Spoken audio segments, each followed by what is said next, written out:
Oi, gente, bom dia. Tudo bem com vocês? Como que vocês estão? Iniciei novamente porque a Eliette falou que não estava aparecendo, né, a nossa live. Então, é,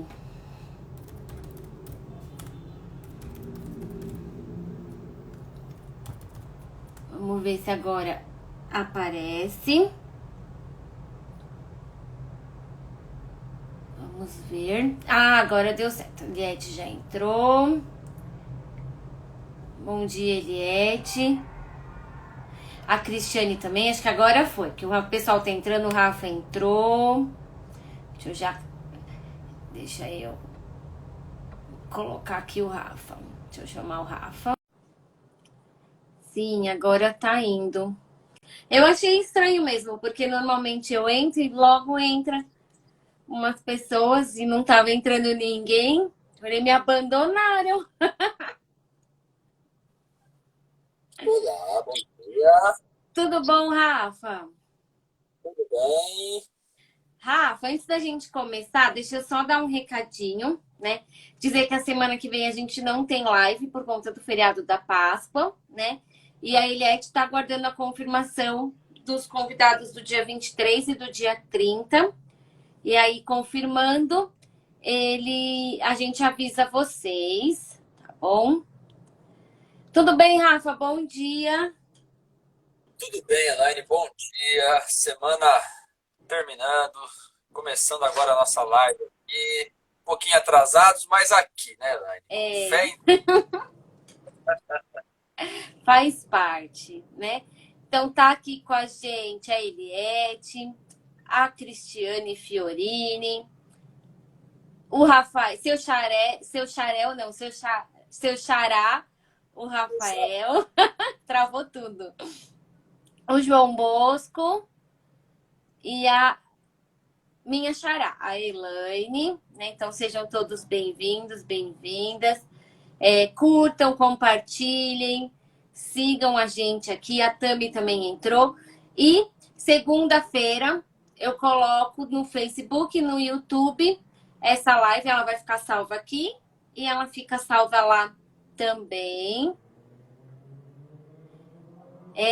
Então, João Bosco, eu não sei o que aconteceu. Aí na verdade, eu saí da outra live porque tava com problema. E aí agora deu certo, graças a Deus, né? E Rafa, vou pedir para você se apresentar. Vou me apresentar então. Meu nome é Rafael Marques, sou psicólogo clínico, voluntário na de ABC há mais de 10 anos, graças a Deus, com muita alegria. E trabalho na clínica da psicologia e a gente realiza, né, Elaine, um trabalho voluntário dentro da DABC, antes da pandemia, no espaço físico, com trabalho de grupos de apoio de pais e portadores de diabetes, um ambiente muito incrível que a gente sente muita falta, né, das pessoas, do contato com as pessoas, Sim. mas que agora, nesse novo momento da nossa vida, estamos aqui na nossa vida online, na nossa vida virtual, tentando trazer as pessoas, tentando levar o conhecimento e também aprender muito, né? Que a gente aprende bastante com as pessoas aqui. Então, é um novo momento de aprendizado, de conhecimento aqui no Instagram, no YouTube. Então, esse é o nosso trabalho, isso é o que a gente faz aqui na DABC. A gente tá, né, Rafa? A gente tá com uma sede provisória em Santo André. Eu já fui lá, já fui conhecer, né? Então, e a gente tem feito, né, os podcasts lá, né? Lá tem um lugar que o Luizinho cede pra gente fazer com os meninos e tal. E a gente tá vendo de começar a voltar as atividades, né, Rafa? Mas a gente vai usar, vai manter vocês aqui, nem que a gente grave com o nosso próprio celular e vocês, quem está aqui nos assistindo, mandem as perguntinhas e a gente vai colocando, né? A gente não vai abandonar vocês, até porque, né, Rafa? Tem gente que trabalha de sábado que assiste depois, tem gente de outros estados, tem gente que mora longe, né? Então a gente também não quer abandonar vocês que não nos abandonaram aí nesse período de isolamento, vamos dizer assim, né? Então a gente está começando a organizar aí para ver, para voltar alguns dias também, não serão todos os sábados a princípio, né? Tá aqui com a gente o Reinaldo, tá aqui com a gente a Tati, tá aqui com a gente o Quinho Espanholeto e tá uma tal de Silvia Sanches. Você conhece, Rafa? Conheço, conheço. Tá vendo se eu tô aqui mesmo, né, Elaine? Sabe como é que é, É, né? a Silvia é esperta, né, Rafa? Que ela sabe onde você tá. Tá sempre no rastro, né? Sempre analisando ali. Tá no quarto do lado aqui. É, ela sabe onde você tá e você sabe onde ela está também. Me baseio pelo choro, pela vozinha do meu pequeno Leonardo aqui, que tá, né? Você tá vendo o É, pai no celular, ele tá interagindo ali.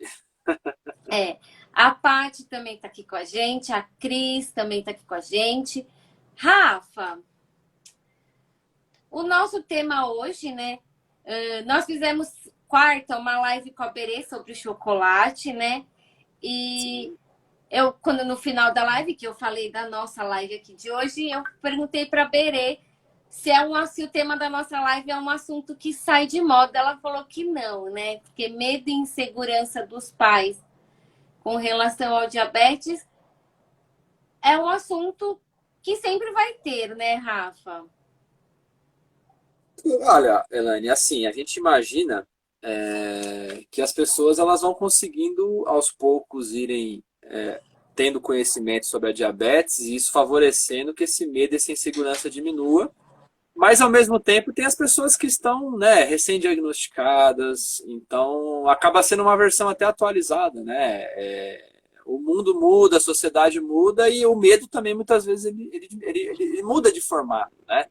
Então, é importante a gente sempre falar sobre esse tema, sempre ouvir o que as pessoas estão sentindo, sempre colocar para a gente colocar aqui como um ponto de análise para que a gente consiga, né, tirar qualquer tipo de ruído, qualquer tipo de dúvida, insegurança, medo.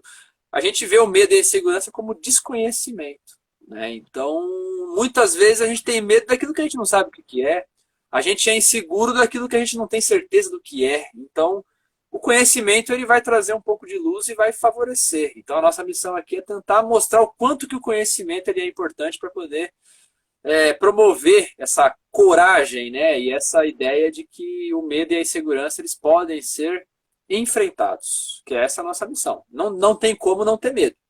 O medo faz Tá, parte. O tá, medo faz parte. Importante falar isso também, né? tá. Então, o medo faz parte, mas é aquilo que eu falo, tá com medo, vai com medo mesmo. É isso, Rafa? Mais ou menos isso? O medo ele faz, o medo e a insegurança, se a gente for analisar esses dois sentimentos, essas duas emoções, nos dão ali a precaução, nos dão a cautela para a gente se planejar melhor, para a gente ter mais segurança.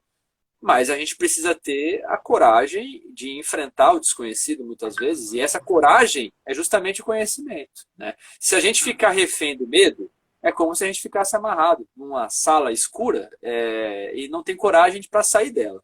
A nossa missão é tentar dar luz a isso, né? Iluminar essa sala para que a pessoa possa olhar para o medo e dar o devido valor e o devido tamanho desse medo.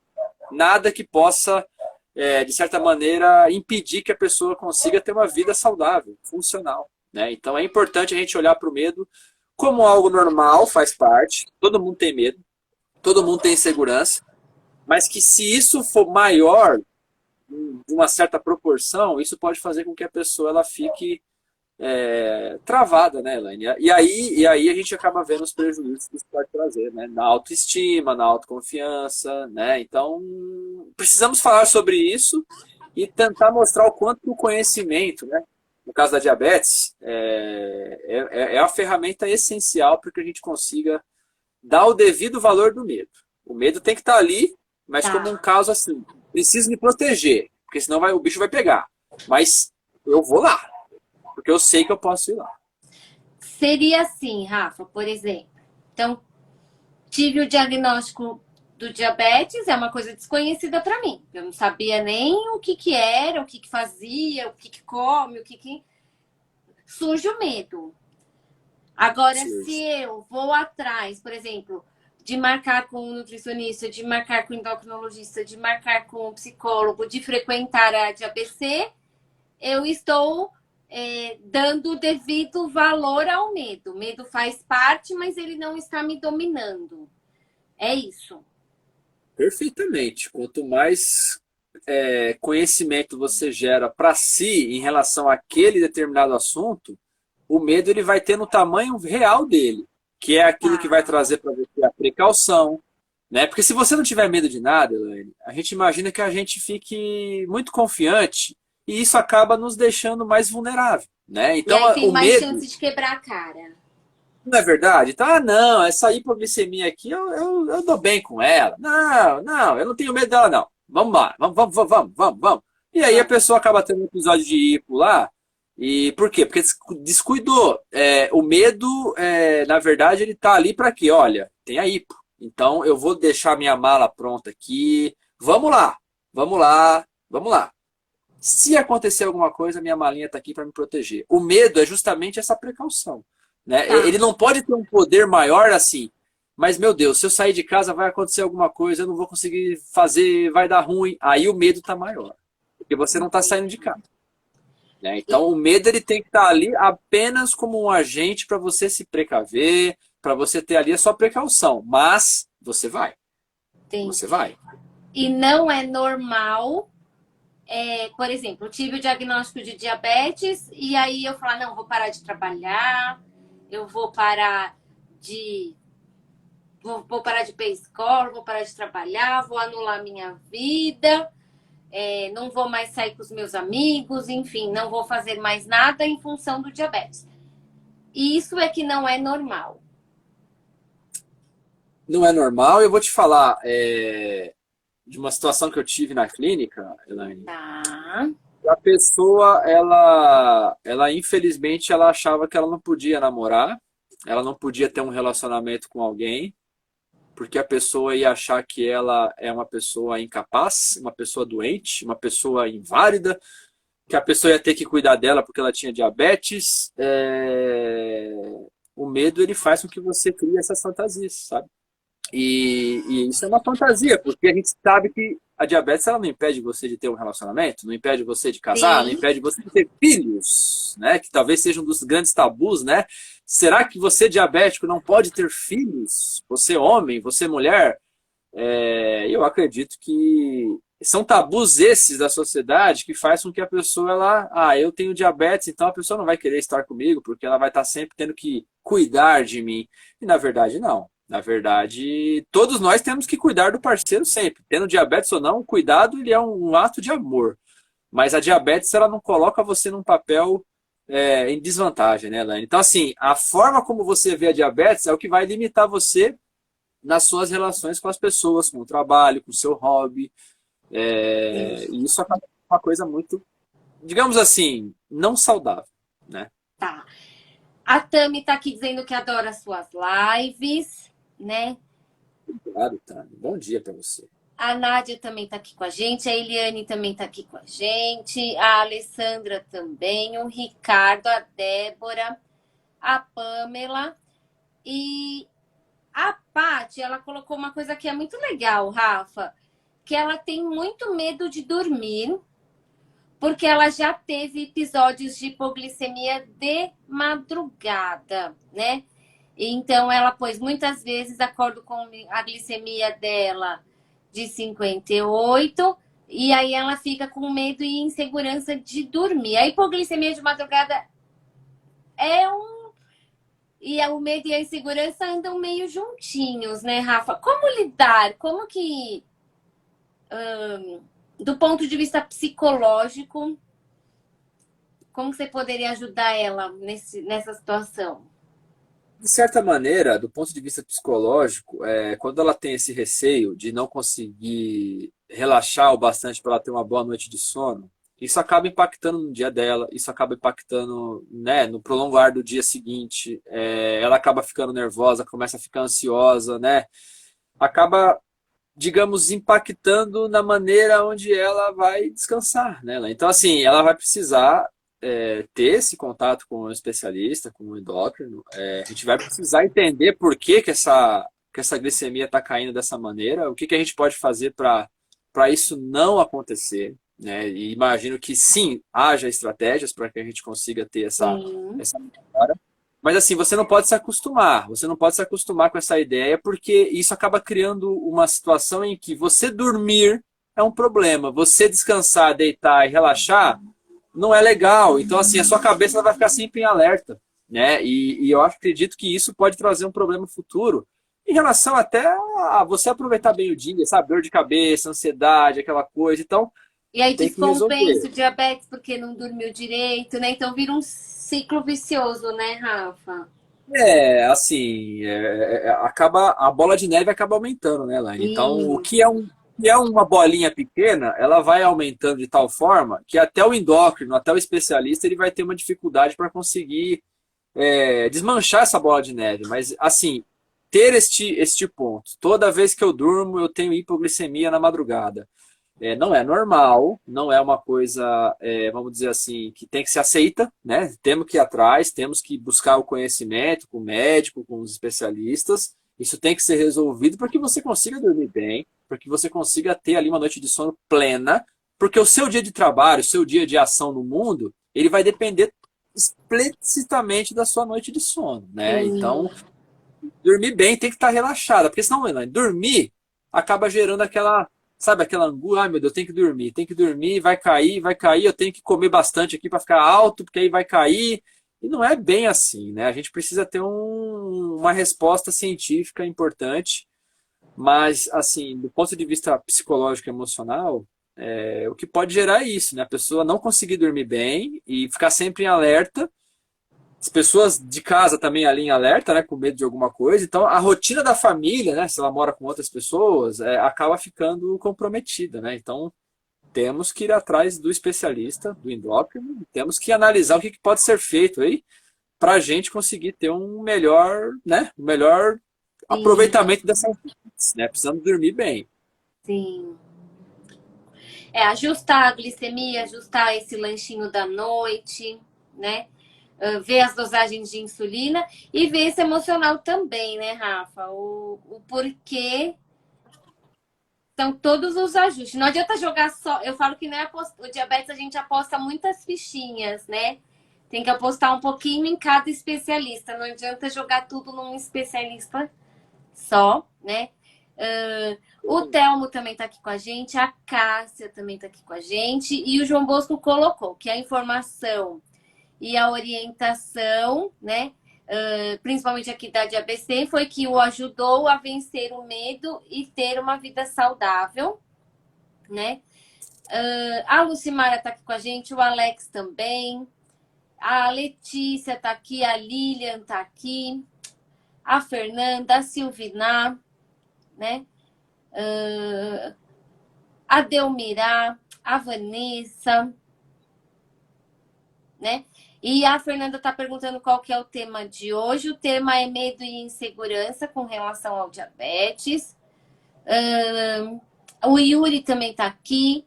A P. Monteiro também está aqui. A Vanilda também está aqui. O Alisson também está aqui. Né? E a Nádia colocou que a insegurança dela e o medo. Ela é mãe, né, Rafa? E ela tem o medo e a insegurança de não saber cuidar do filho, né? Da filha, na verdade, desculpa.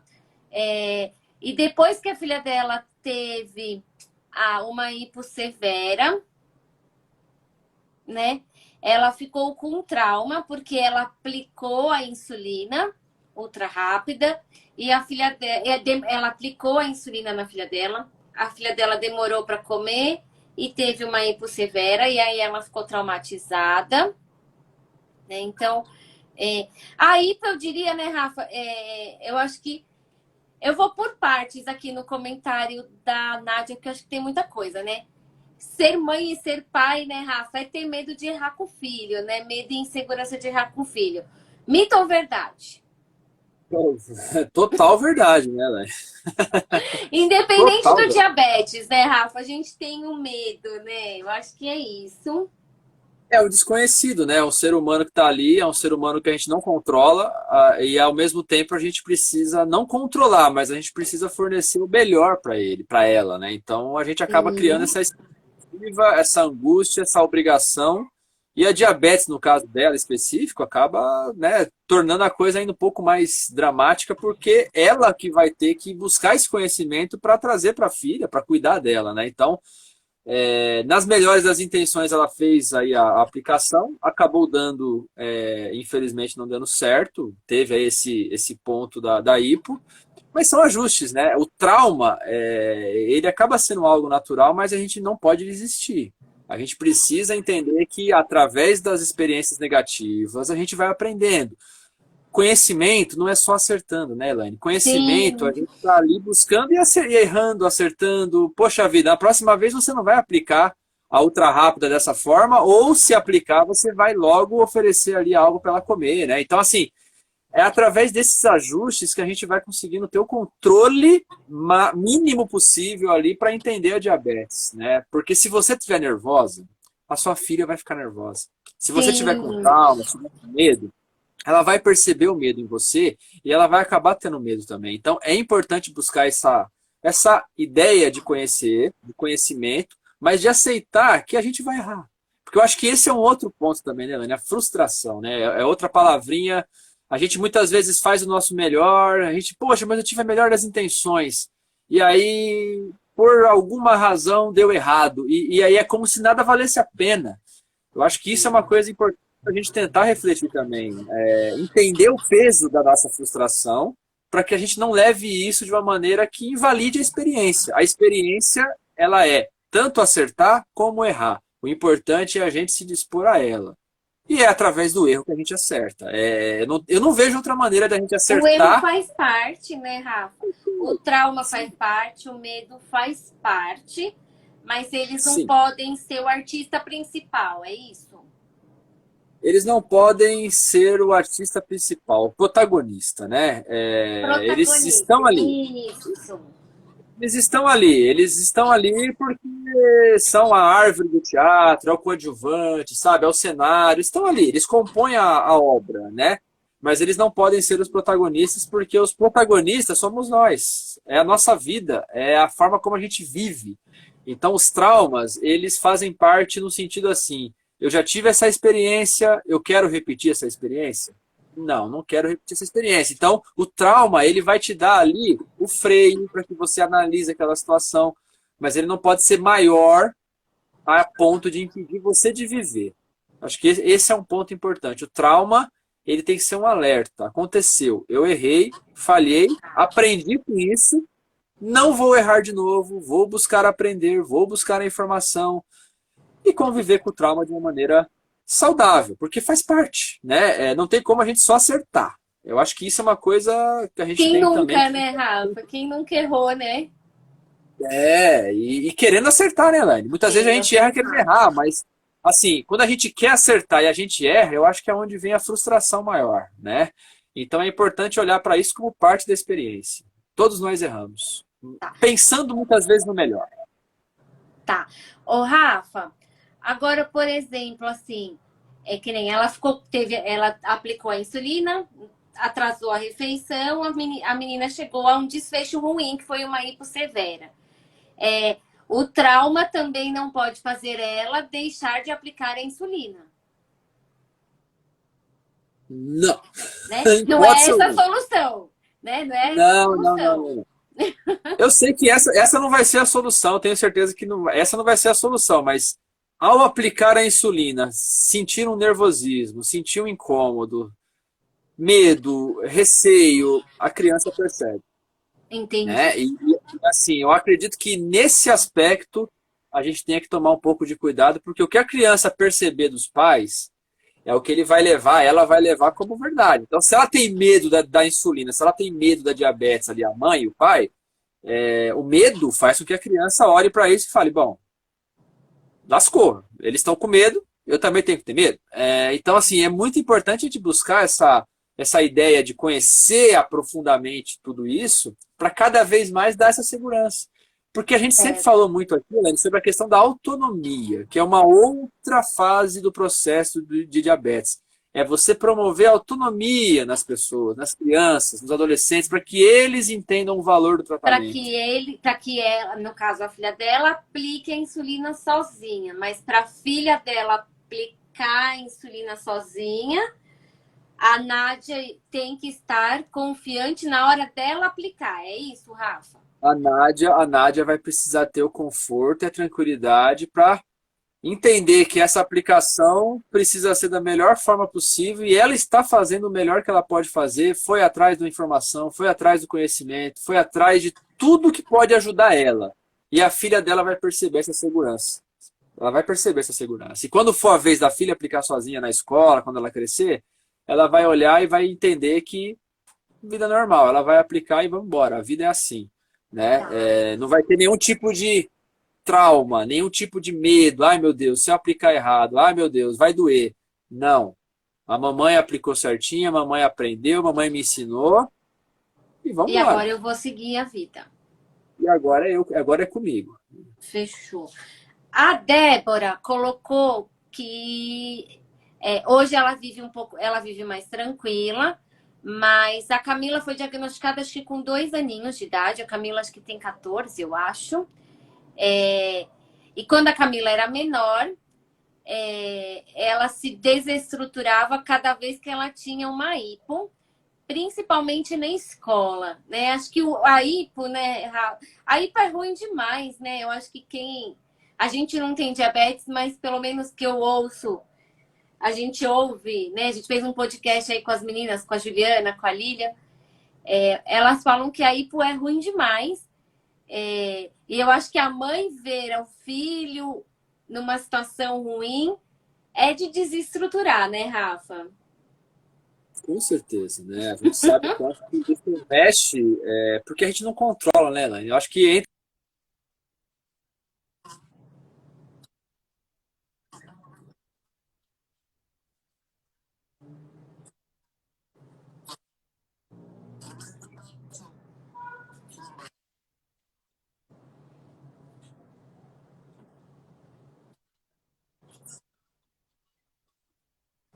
E, Rafa, você travou.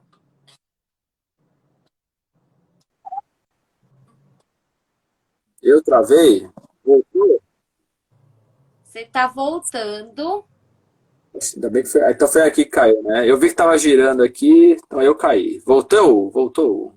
Rafa, depois que eu te perguntei, travou tudo. Então, fala de novo, por favor.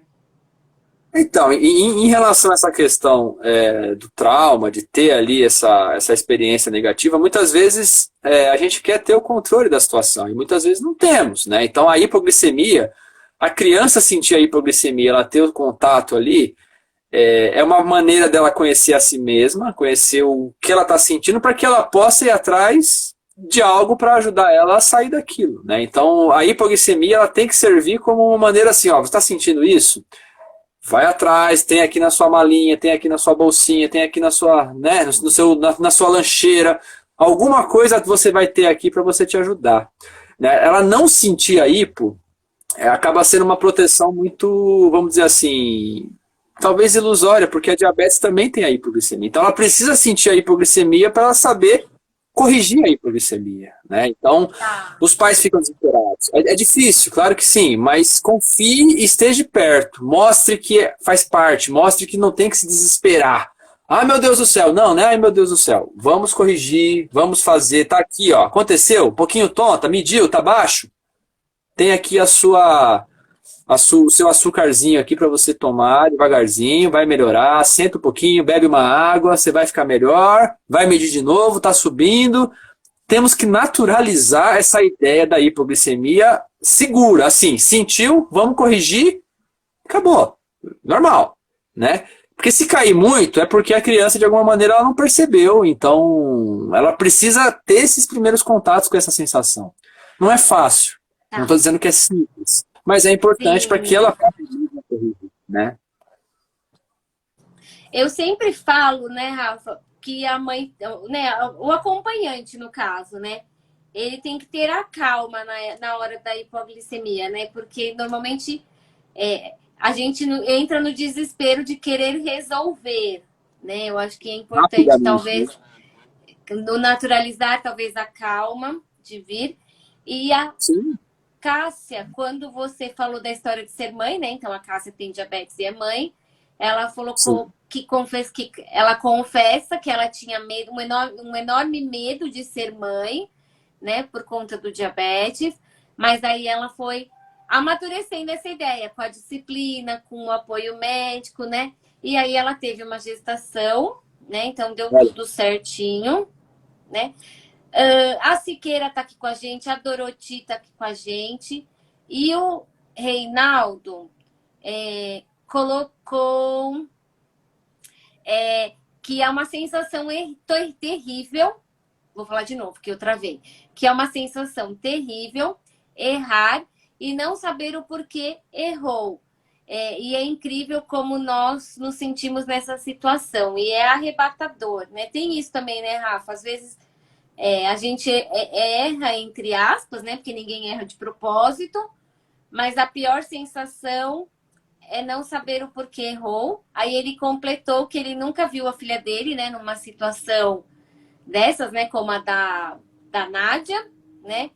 Mas acho que ele não aguentaria. Já vivo com medos. Imagina vendo minha filha passando mal. E aí, Rafa?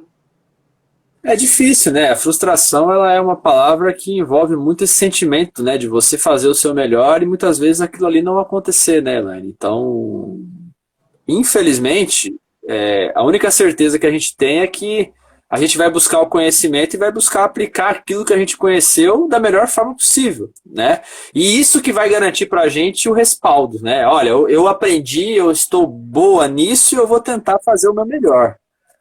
Mas nem sempre a gente tem todas as informações, nem sempre vai dar tudo certo da forma como a gente planejou, né? Então, eu acredito que o caminho é a gente fazer uma reflexão para entender o que falta para a gente melhorar, é olhar para o erro de uma maneira em que a gente não se culpe, a gente entenda ele e perceba o que a gente pode fazer para melhorar, o que faltou de informação para a gente cometer aquele erro. Se a gente foge do erro, é como se a gente não conseguisse lidar com o fato da gente errar. E isso para a vida, eu diria que é uma coisa muito difícil, porque a gente vai errar. Se toda vez que você errar, você acabar fugindo dele, você não vai aprender com o erro. Você vai simplesmente achar que errar é errado. E errar não é errado. Errar faz parte do aprendizado. Errado é você não tentar. Errado é você se fechar. Errado é você não buscar o tal do conhecimento para que você não erre, sabe? Então, assim, é muito importante a gente ter essa ideia do quanto o errar acaba fazendo muitas vezes parte do processo. E isso acaba sendo uma coisa, talvez, das mais desafiadoras para o ser humano, né? Porque errar é atrelado a quê? A falha, a insuficiência, não foi bom o suficiente, não é legal, não é bom. E assim, a gente tem que analisar a falha. Muitas vezes é tudo isso. Mas muitas vezes não. Muitas vezes a pessoa fez o melhor que ela pôde. E aí ela errou. Tá, eu errei, né? Mas isso daqui vai acabar com tudo? Não, não pode acabar com tudo. A criança que está ali vendo não pode olhar para você e entender que você acabou com tudo por causa de um erro. Porque ela também vai pegar para ela essa ideia. Eu não posso errar. Tá. Não posso errar. Se eu errar, acabou tudo. Então, assim, a gente tem que olhar com muito carinho para os erros e ser justos com essa análise para que as crianças, para que a gente mesmo entenda que o errar faz parte do processo de aprendizagem. É a dica de ADABC, já estou adiantando. Errar faz parte do processo de aprendizagem. Ninguém aprende sem errar. É uma ilusão, é uma fantasia a gente ter na ideia, na cabeça, que o aprendizado ele vai acontecer de forma totalmente sem erros, totalmente sem equívocos, totalmente sem surpresas, né, Elaine? Sempre vai ter uma surpresa. Por isso que é um ajuste.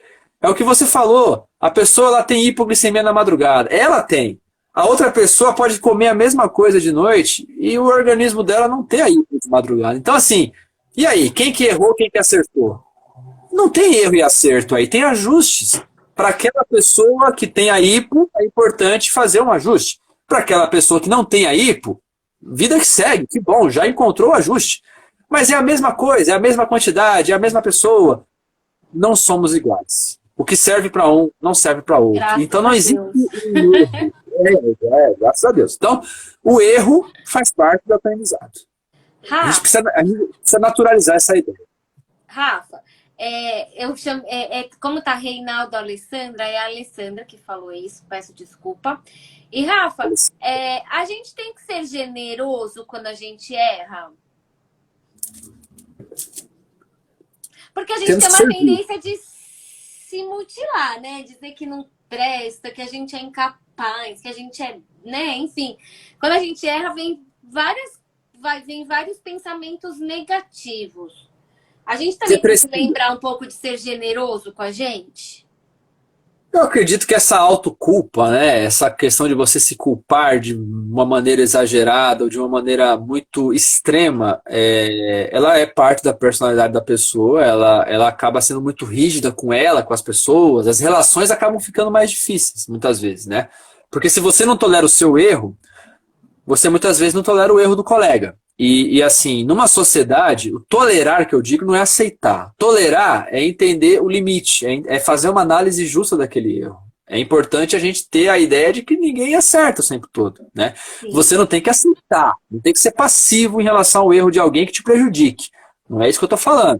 Mas é importante você também ter essa generosidade e a análise. Análise justa daquilo. Eu errei. O que eu poderia fazer de diferente? O que eu poderia fazer de melhor? Eu vejo, Elaine, que ao invés de se culpar, a gente precisaria analisar o erro e entender o que a gente pode fazer de diferente. Talvez esse seja o grande desafio. Né? Olhar o erro e não ver ele como um problema. Ele é uma forma da gente se conhecer melhor. Faltou algo. A gente Tá. errou porque a gente pensou algo errado, faltou um ajuste aqui, um ajuste ali. Aonde que eu preciso melhorar? E aí você vai atrás disso para Sim. conseguir encontrar esse equilíbrio, né? Em paz com você. Tá. A Zuleika tá aqui com a gente, o Aurélio também, a Marcela. Rafa, errar faz parte. Mas a gente também tem que tirar o aprendizado para não ficar errando sempre. Exatamente. Tá. Porque o João Bosco colocou: cada erro superado nos ensina como caminharmos melhor, sempre em frente. É isso. Errei, apliquei a insulina, meu filho não comeu ou atrasou o almoço. Da próxima vez eu não vou fazer isso porque pode acontecer. É Perfeito. isso. É você não se martirizar, você não se culpar, você não, sabe, levar para uma questão em que você Desistir de aplicar insulina porque aconteceu isso. porque aí é como se você não estivesse sendo tolerante ao erro, né? Então, Isso. a tolerância que eu digo é você olhar para o erro, você teve uma excelente intenção e deu errado por alguma questão ali que você não se atentou. De Você vai se desconhecimento, atentar. pode ser? Desconhecimento, de relaxamento. 10 minutinhos aqui não vai fazer mal. Não fez, talvez, não sei. Então, assim, é importante a gente não, vamos, né, 10 minutinhos, mas 10 minutinhos aí são importantes. Então, é você ficar cada vez mais atento, mas não de uma maneira que te jogue à lona, sabe? Não sou boa, não sou legal, não sou uma boa mãe. Você é uma excelente mãe. Você está cuidando, está protegendo, está tentando ter o melhor possível ali. Mas nem sempre a gente vai ter o controle. Então, é através dos erros que você vai analisando, como o João falou. Analisando aquilo que foi errado, aquilo que não foi bacana para aquela pessoa, para aquela situação, e aí você vai tentando ajustar. Mas sempre com um olhar empático em relação a você. Como você falou da generosidade, a generosidade é isso, é você olhar para esse erro e você não se flagelar, você não se autodestruir. Porque aí você acaba pegando trauma mesmo. Né? Aí o trauma, ele vem no sentido de... É tipo a pessoa que bate carro, sabe? Bateu o carro, nunca mais pega o carro. Não quer mais dirigir. Tá. Nunca mais dirige. Então, assim, é certo? Claro que não, né? Você bateu o carro por quê? Faltou alguma coisa? Alguma coisa aconteceu? A gente tem que analisar o porquê. Quem nunca bateu, né, Rafa? Ou bateu ou bateu ou já teve o carro batido, né? E quantas pessoas não deixam de dirigir por causa disso, né? Muitas. Sim. Ô, né? Rafa, então o certo não é ser generoso com o seu erro, é ser tolerante com o seu erro? Talvez a palavra certa? Ou os dois? Eu acho que a generosidade ela implica em você não se sentir mal de uma maneira maior do que deveria se sentir. Assim, a generosidade é assim, eu errei, poxa vida, não foi legal, né? Mas a generosidade é isso. Mas eu vou tentar melhorar. A generosidade ela traz um sentimento de eu vou buscar melhorar. Eu Isso. vou usar o erro para o meu bem. A generosidade é isso, né? Não é passar a mão na cabeça e falar, ai, tadinho. Não, Coitadinho, é ser generoso para querer melhorar. exatamente. Porque se você Tá. não for generoso, você não vai conseguir nem melhorar através do erro. Você vai se culpar, vai se fechar, vai se isolar. Então a generosidade, como você usou essa palavra, ela é importante para que você consiga olhar para o erro de uma maneira processual da melhora. Então é um processo, Tá. faz parte e você vai melhorar através do erro. E a Silvina, ela colocou que ela descobriu o diagnóstico, eu não entendi de quem, com 2 anos, né? Eu acho que é uma filha. Eu acho que ela descobriu o diagnóstico da filha dela com 2 anos. Uma noite ela acordou e ela já estava passando mal. Ela falou que não gosta nem de lembrar da situação e que por conta disso ela tem 2 despertadores de madrugada. E aí, Rafa? Que é hiponoturna. Ter Pois é, esses né? Assim, despertadores, e aí? e aí que você acaba não conseguindo ter a sua noite de sono, né, protegida. A gente sabe o quanto que não é fácil você ter uma criança ali dormindo e você Sim. sempre vai lá, viu? É claro. Mas a gente tem que olhar e entender que o que aconteceu nesse passado aí foi uma experiência no início. Então, assim, vamos trabalhar este problema que aconteceu, vamos buscar a solução desse problema, vamos tentar encontrar dentro da ciência, com os médicos, com a nutricionista, enfim, todos os especialistas possíveis, maneiras de você minimizar isso, para que você consiga olhar para sua criança, para sua filha, para seu filho e perceber que ele vai conseguir ter uma boa noite de sono, sim, tranquila, porque quando você fica em alerta, ele também fica em alerta, ela também fica em alerta. Ah, mas é criança, ela dorme, mas ela dorme com essa ideia. Mamãe tá com 2 despertador lá. Não, então daqui a pouco vai tocar, eu vou acordar, ou ela vai acordar. Sabe, tudo tem que ficar em alerta ali, como se fosse um estádio de sítio, sabe? É Vai tocar a sirene proibido aqui. relaxar, né, Rafa? Só que Pois é, é isso, né? proibido relaxar, né? Então, assim, fica essa ideia.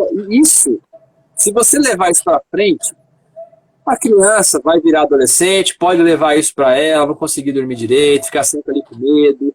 Então, eu entendo o despertador, eu entendo os 2 despertadores aí nas horas da madrugada, mas mais do que isso, é tentar buscar dentro da ciência, dentro dos médicos, dos especialistas, dos conhecimentos que a gente já tem, maneiras para você minimizar, porque não é de praxe acontecer isso. Então, não é uma coisa que você tem que se acostumar. Ah, eu tenho diabetes, eu vou ter que colocar 2 relógios para despertar. Eu que aceite isso. Não, Não. não é assim que funciona. Então, se você está fazendo isso, é porque você está se sentindo insegura. Temos que buscar o conhecimento, temos que buscar o saber médico ali, o saber da nutricionista, para poder, de alguma maneira, ajudar essa noite, para que o final da noite, ali, o lanchinho da noite, ele possa ajudar para que a noite ela transcorra da maneira mais tranquila possível e que você diminua dos 2 despertador, tire um pelo menos. E aí você fica ali, pelo menos com um. Tudo bem, vai chegar uma hora que esse um sai também. Mas a gente tem que diminuir. Tá. 2 é muito. Vamos tentar diminuir para um. Beleza, um já diminuiu. Metade do problema já foi resolvido. Ótimo, já estamos evoluindo. Vamos pensar assim, processualmente. Não é tirar o despertador. Temos que tentar diminuir para um. Vou atrás de conhecimento, vou atrás do médico, vou atrás, sabe, de quem pode me ajudar aqui e vou diminuir para um. Para eu poder dormir melhor meia-noite. E meu filho, minha filha também poder dormir melhor. Sim. Eu acho que é legal conversar com o médico para ver o valor dessa glicemia antes de dormir, esse Sim. lanchinho, né? Precisa ajustar, né? Até para na hora de tirar esses despertadores, também ser um processo, né? A gente Sim, o despertador só pode tirar com esse processo inicial. Só pode Isso. tirar o despertador com médico, com ajuste. Assim, a gente não pode naturalizar o despertador, sabe? Ah, não, é assim mesmo, é o despertador e, né, e eu que me vire aqui. Não, Não. não é assim. Se você está fazendo isso, você está se prejudicando e não é uma coisa boa que você está passando para o seu filho e para sua filha, porque o medo, aí sim esse medo e essa insegurança é maior. É maior. Então, há ajustes, como você falou, esse lanchinho da noite tem ajustes, tem como a gente tentar entender o que está acontecendo nessa noite aí, para o médico, para você que é nutricionista, poder ajudar, para que essa criança consiga dormir o máximo melhor possível. Se tiver que ter alguma intervenção, que caia de 2 para 1, até cair de 1 para nenhuma, mas não é normal. Então a gente tem que ir atrás, vá atrás.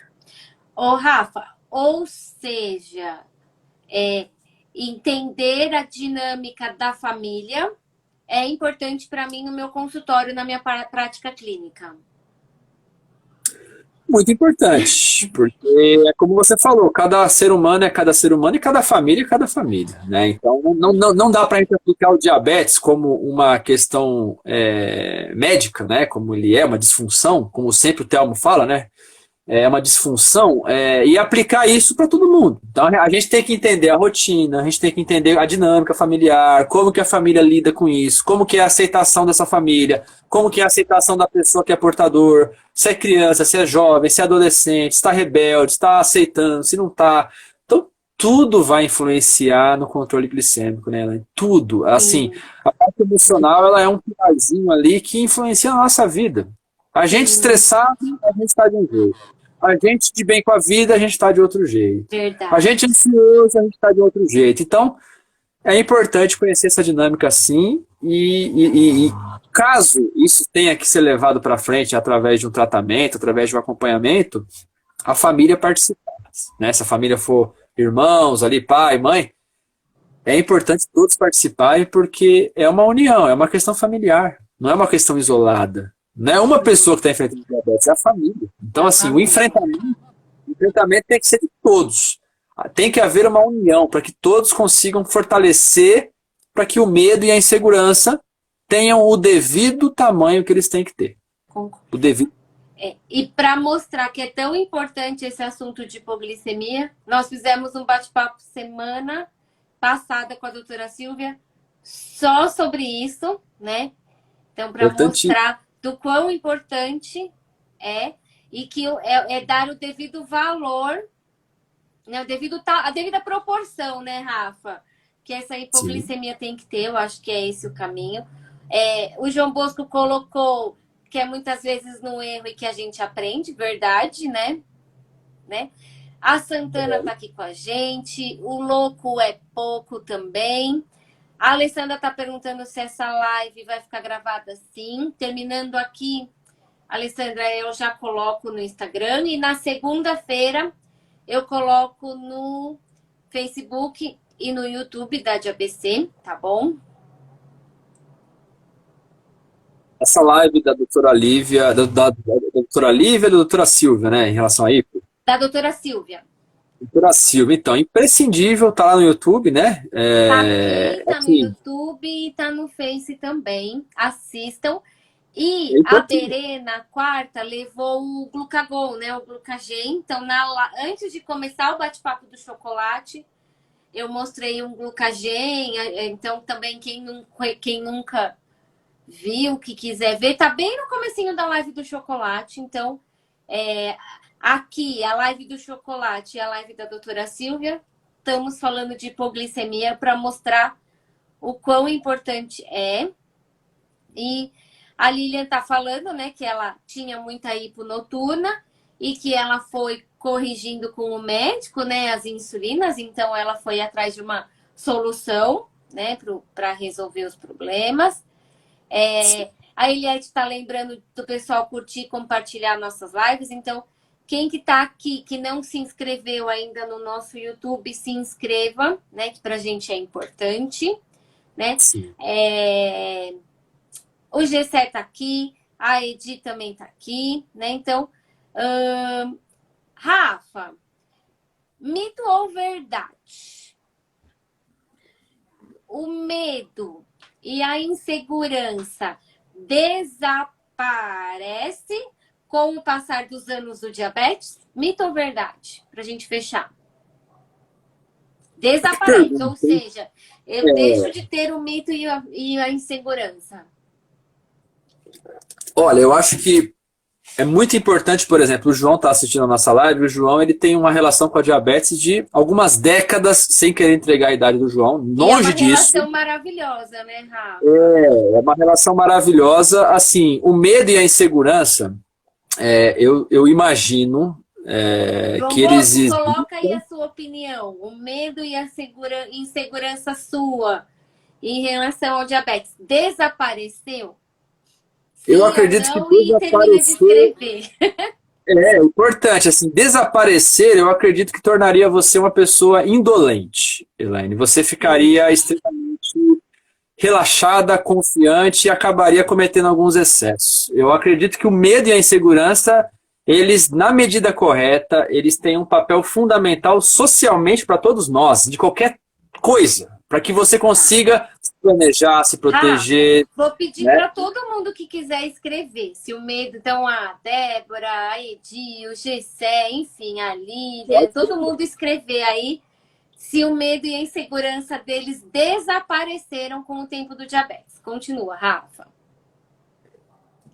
Eu penso muito nisso. O medo e a insegurança, eles não desaparecem na medida em que você tem uma relação positiva com eles. Isso não é um problema. O medo e a insegurança estarem, de alguma maneira, é uma forma de você ter o contato, ter o conhecimento, estar sempre se reciclando, estar sempre buscando novos conhecimentos, estar sempre buscando novas informações. Não ter medo, não ter insegurança faz com que você fique relaxado e muitas vezes acreditando que já sabe tudo. Então, o medo e a insegurança, na medida certa, tem um papel fundamental para você estar sempre indo em busca de novidades, sempre indo em busca de informação. O mundo é rápido, o mundo é constante. Então, é um medo e é uma insegurança que faz com que você, poxa, eu preciso assistir a live do Dr. Márcio porque ele foi num congresso e pode ser que tenha alguma novidade. Então, assim, mas não é um medo que te dá medo. É um medo assim, eu quero entender melhor sobre aquilo, mas é um medinho, é uma insegurançazinha que você precisa ter novos conhecimentos. Então, assim, é um medo e uma insegurança numa medida certa. Eu vejo dessa maneira. É uma coisa que envolve você não ficar amarrado, longe disso, isso não. Mas faz com que você não fique indolente, despreocupado, relaxado. Não, você está ali com aquela missão, tranquilo, confortável, seguro, mas eu não posso relaxar. Eu não posso achar que eu sei tudo. Não, eu tenho que ter um medinho e uma insegurança que me fazem ir atrás de sempre ser uma pessoa melhor, sempre ser uma pessoa mais bem informada. Vejo dessa forma o medo e a insegurança de uma maneira boa, de uma maneira saudável. Não é Concordo ruim. com você. E a Pamela colocou que ela tem diabetes há 32 anos, né? E com ela não desapareceu, né? Mas que até hoje ela ainda sente o medo e a insegurança, né? A Lilian colocou que a informação e o conhecimento a deixam bem tranquila, ou seja, ela deu o devido valor ao medo e à insegurança. Perfeito, é isso. É isso. Não ficar relaxada totalmente, já sei de tudo. Não. Não. Seria tão bom, né, Rafa? Mas a gente tem que estudar todo dia, né? Não só a gente, eu acho que todo mundo aqui que trabalha vai concordar que todo dia a gente tem que estudar na nossa área. Todo dia a gente tem que estar atualizado, né? Seja em qualquer assunto, né, Rafa? Para a gente poder conversar com as outras pessoas, né? A gente tem que saber, a gente tem que estar ali antenado com tudo que está acontecendo, senão a gente fica fora do assunto, né, Rafa? A gente tem que saber sobre política, sobre TV, sobre a nossa área, enfim, a gente tem que estar antenado com tudo. O João Bosco colocou que ele substituiu o medo pelo cuidado, que ele observa a glicemia antes de deitar e faz o lanchinho quando ele julga necessário. Então, o do João Bosco achou a solução aí para a hipo dele, né? Então, ele mede a glicemia, Dependendo do valor, ele faz um lanchinho, dependendo do valor, ele faz outro lanchinho, né? Então, porque a gente também não é todo dia igual, né, Rafa? Não. Graças a Tem, Deus, né? tem questões que envolvem aí o cotidiano que nos deixam menos ou mais estressados, né? Mais ou menos instigados a alguma coisa, né? Então, faz parte a gente ter esse conhecimento. E o João relata a questão do cuidado. O cuidado é justamente você entender que é preciso ter uma cautela, uma prevenção. Então, não é o medo e a insegurança, mas é como se fosse a contraparte desses dois pontos, em que faz com que ele tenha que ter esse cuidado. Ele não está totalmente relaxado. Então, esse cuidado que ele tem, de certa maneira, tem ali um pezinho. Poxa, eu preciso tomar o cuidado, senão o bicho vai pegar. Então, é medo e insegurança? É de uma maneira boa, que se transforma em cuidado. Então, eu não estou totalmente relaxado, eu estou, né, eu tenho que tomar um cuidadozinho aqui, um cuidadozinho bom. Eu preciso me proteger, eu preciso me, digamos assim, me reservar. Então, é um medo e é uma insegurança, Nani, construída através da experiência que faz com que você não fique travado, que você não fique com medo. Medo mesmo assim de você não fazer. Não, é um medinho ali que, eu preciso ter um cuidado. Eu preciso me preparar, eu preciso, né, buscar esse conhecimento para eu ter essa situação. Então, transformar o medo e a insegurança em coisas que muitas vezes são grandes no devido tamanho delas. Simplesmente para você não ficar totalmente relaxado. Não. Tem que me preocupar. Mas eu sei que eu tenho que fazer. Eu tenho a informação. Eu tenho a minha confiança de que eu vou conseguir. Então, esse é o processo que a gente entende como um processo ideal. Perfeito. Rafa, então o dica de ABC ficou. Errar faz parte do processo de aprendizagem. E eu coloquei, seja generoso com o seu erro para tentar melhorar. O que você acha? Seja generoso com o seu erro para tentar melhorar, tentar buscar esta análise para entender onde errou, o que faltou. Então, assim, para a gente ser generoso é você entender que faz parte. Entender que o erro faz parte já é o caminho, eu acho que muito grande.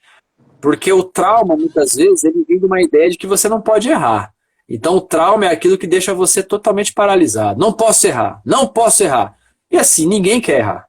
A intenção não é errar, mas é através dele que você vai conseguir melhorar. Então, se errar, a gente precisa olhar para esse erro de uma maneira generosa, como você falou, para a gente conseguir melhorar. É um ciclo, né? Se você não aceita o erro, você acaba criando traumas na sua vida, porque cada erro que você vai cometer vai gerar um grande trauma, e não é essa a intenção. O erro ele tem que ser uma ferramenta para você conseguir encontrar o acerto. Não é só acertando que a gente aprende. Muitas vezes é errando. É errando que a gente aprende. Não é? Rafa, e eu vou colocar também a frase da Lilian, que ela colocou, que o conhecimento é a base de tudo sempre. Então, eu vou colocar as 3 frasezinhas aí no Dica de ABC. Rafa, eu acho que para a gente seguir nessa linha que a gente tá, em maio a gente podia falar sobre autocuidado. Autocuidado. É importante. Como ajudar nossos filhos no autocuidado. O que você acha? Como ajudar? Você vai anotar aqui. Como ajudar os nossos filhos no autocuidado. Olha, eu acho que é muito importante porque a gente estaria promovendo uma ideia de autonomia para com eles para o futuro. Né? Os nossos filhos vão crescer, nossos bebezinhos vão daqui a pouco já serem adolescentes, né, Elaine? Então, assim, quanto mais eles terem essa noção de autocuidado, mais essa autonomia vai estar trabalhada de forma tranquila e eles vão conseguir ter uma vida normal, que é o que a gente sempre diz, né? O Dr. João sempre fala isso, né? Mas ter uma vida normal, porque ele não tem nada que o diabetes não limita, né, Rafa? Aquela nossa roda, roda, roda, roda, roda, e a gente cai nessa frase. O autocuidado é importantíssimo para que a criança, o adolescente, a própria pessoa, né? Muitos adultos também precisam ter esse autocuidado, viu, Lani? Então, assim, esse autocuidado, ele é muitas vezes nesse julgamento, nessa análise muito firme daquilo que você é. Então, o autocuidado... crítica, né, Rafa? Tudo, né? O autocuidado, ele envolve adultos, crianças. A gente está falando de diabetes aqui, então envolve essa questão do diabetes, claro. Mas, assim, é uma palavra que ela fornece para você mais conhecimento sobre si mesmo E no caso de uma criança que tem diabetes, promove autonomia, promove confiança na escolinha, no jogo de futebol, na aula de dança, e, sabe, em qualquer área que a criança queira fazer ali, queira agir, ela vai ter a autonomia e a confiança de que ela não será limitada por causa do diabetes. Acho Apoiar que a essa é a criança, grande... né, Rafa? Não é dizer que ela não é capaz, é muito pelo contrário, é apoiar, reconhecer o esforço, né, Rafa? Porque às vezes porque a criança, ela não está pronta ainda, né? Então o nosso papel é elogiar, é reconhecer, entender que para aquele momento ela fez o melhor que ela podia, né? Que ela possa lidar com a frustração, no caso, né? Se caso aconteça algum erro, Isso. ela não levar isso como se fosse um trauma e não posso mais fazer, né? Não, você vai aprender com esse erro e faz parte da vida e você vai ser melhor amanhã. Amanhã você vai ser melhor porque você vai aprender com o erro. Tudo isso é um processo, né, Elaine? Demora, não é do dia para a noite, mas assim, quando Vale a você pena. fala de o quanto que é importante criar os nossos filhos, a gente tem que pensar e é um desafio, claro, eu sei na prática, mas envolve muito essa questão de eu preciso preparar esta pessoa para o mundo. Então, o mundo vai gerar frustração para ele, para ela, vai gerar dificuldade, não vai ter facilidade muitas vezes. Então, quanto mais ele ou ela estiver preparado para lidar com essas frustrações, que vai acontecer, inevitavelmente, melhor ele ou ela vai se adaptar e vai conseguir aprender com esses erros, né? Então, esse é o nosso papel como pais, educadores, profissionais, olhar para o erro como um processo e não como uma definição de, sei lá, insuficiência, né?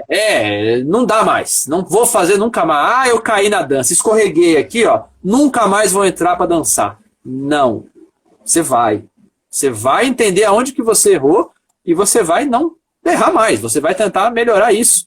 Sabe, esse é o nosso processo de vida. Nos melhorarmos, nos evoluirmos, mas através do erro. Aí que está o ponto, né? É através do erro, muitas vezes. Não só do acerto. E o João Bosco colocou que nós, portadores de diabetes, temos que estar atento aos sintomas, né, de hipo e hiperglicemia, né? E saber tomar atitude, né, na hora da situação. O João Bosco colocou que o autocuidado é a maior arma para uma vida saudável e feliz, né? Então, Rafa, Perfeito. acho que a gente falou bastante coisa, né? Vamos normalizar aí o medo e a insegurança e dar o devido valor para eles, né? E assistam vocês aí que estão com vocês que falaram das hipos, assistam comecinho da live para vocês conhecerem aí o glucagon, quem não conhece, né? E a live de chocolate, eu estou mostrando do glucagon, bem no comecinho. E assistam a live da doutora Silvia, vocês que não assistiram, para entender um pouquinho dos sintomas, para entender como resolver a situação, né? E faz parte da vida, né, Rafa? A hipo, a hiper, o diabetes, e a gente precisa conviver com ela. Eu acredito muito nisso, né? A convivência através do conhecimento faz você não ter um medo e uma insegurança que te incapacitem de viver. Então, é ali. É você entender o que está enfrentando. É esse o caminho. Para que o medo e a insegurança eles sejam do tamanho que eles têm que ser. Pequenos. Presentes, mas pequenos, e você vai viver. Você vai lutar, você vai agir, você vai viver. É isso. Rafa, obrigada por esse bate-papo. Bom fim de Eu que semana. E até maio, não lembro qual que é o segundo sábado, deixa eu ver se eu acho aqui, mas até o segundo sábado, se não tiver nenhum feriado, mas eu acho que não. Eu acho que é o dia 14, não é? Dia 1º é domingo, né? O feriado, que não é feriado, que é domingo, né? Dia do trabalho. Isso, acho que é 14 mesmo. É isso. Deixa eu ver aqui, peraí. 14 de maio. 14 de maio, então até o dia 14 de maio. Rafa, bom fim de semana. Dá um beijo na Silvia, dá um beijo no Léo. E fica à vontade aí para suas considerações, Rafa. Só gostaria de agradecer a você, agradecer a Eliette, agradecer a BBC pelo espaço. A gente aprende muito aqui. A gente está aqui também aprendendo com os relatos, com as vivências. É uma coisa muito importante, porque é a verdade, né, Elaine? É a vida real. Então, as dificuldades, elas saem dos livros e elas vêm aqui de uma maneira prática. E isso faz com que a gente também repense, reflita, ajude, seja ajudado. Então, cada um que participa aqui tem um papel fundamental. Você que está fazendo essa pergunta, está fazendo esse comentário, quantas pessoas estão assistindo a nossa live, vão assistir depois no YouTube, enfim, e elas têm a mesma dúvida, têm Vamos o se mesmo. identificar, né? Vão se identificar, então isso acaba sendo muito importante. Você que está assistindo, muito obrigado. Compartilhe, espalhe a DABC para mais pessoas, para que esse tipo de conhecimento que é tão importante e valioso possa ajudar mais e mais pessoas, né, que precisam nesse Brasil. Então a gente agradece muito. Quem não seguiu meu perfil ainda, fica aqui o convite para seguir esse perfil de psicólogo. Muito obrigado mais uma vez pelo espaço. E no dia 14 de maio, se Deus assim permitir, estaremos aqui novamente, né, mãe? Eu tô rindo porque o Alex colocou. Obrigado, Dr. Rafa, Tico e DJ Eli. DJ Eli, é isso DJ aí. Mamanhê. Eu que agradeço. Beijo, gente. Beijo, Rafa. E Beijo. até o dia 23. Bom fim de semana para todos. Boa Páscoa, moderação no chocolatinho. Assistam a nossa live do chocolatinho para entender aí as quantidades, qual que é a melhor opção do chocolatinho, tá bom? Beijo para todos. Tchau.